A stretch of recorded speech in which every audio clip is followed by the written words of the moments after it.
বর্তমানে আমরা এখন আছি কুষ্টিয়া পৌর গোরস্থানে। এখন সময় প্রায় রাত 10:30। এখানে আসার উদ্দেশ্য হলো মানুষকে কিছু বার্তা দেওয়া, বাস্তবতা নিয়ে কিছু ধারণা দেওয়া।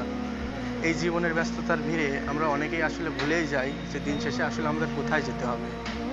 আমার চারপাশে কিন্তু হাজারো কবর রয়েছে। আমরা আসলে আপনাদেরকে একটু ঘুরে দেখাতে চাই জীবনের করুণ বাস্তবতা। দেখুন, চারপাশের পরিবেশটা দেখুন এবং এই কবরগুলোর দিকে তাকান। এদেরও কিন্তু প্রিয় মানুষ ছিল, বন্ধু ছিল, কত আত্মীয় স্বজন ছিল।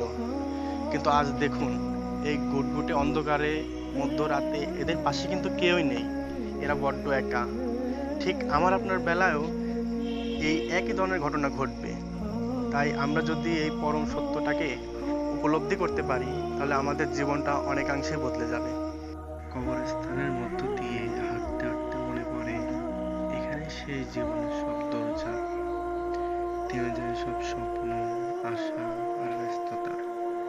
এখানে শুয়ে আছে রাজা, প্রজা, গরিবেরা। এখানে কিন্তু কোনো বৈষম্য নেই। সবাই বিছানাবিহীন শক্ত মাটিতে শুয়ে আছে। এই দুনিয়ার সব কিছু, টাকা, বাড়ি, খ্যাতি, সব এখানেই পড়ে থাকবে। আমরা একাই যাবো একটি সাদা কাফনে মোড়ানো হয়ে, অন্ধকার একটি গর্তে চিরনিদ্রা। অনেক তরুণেরই ভুল ধারণা আছে যে তারা বৃদ্ধ হয়ে মারা যাবে।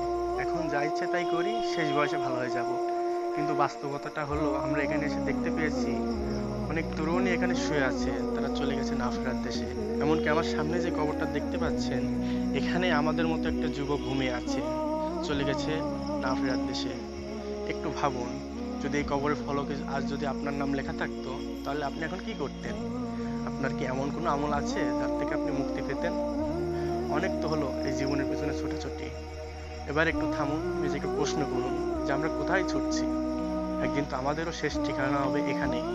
তাই জীবনের লক্ষ্য তো ঠিক করুন।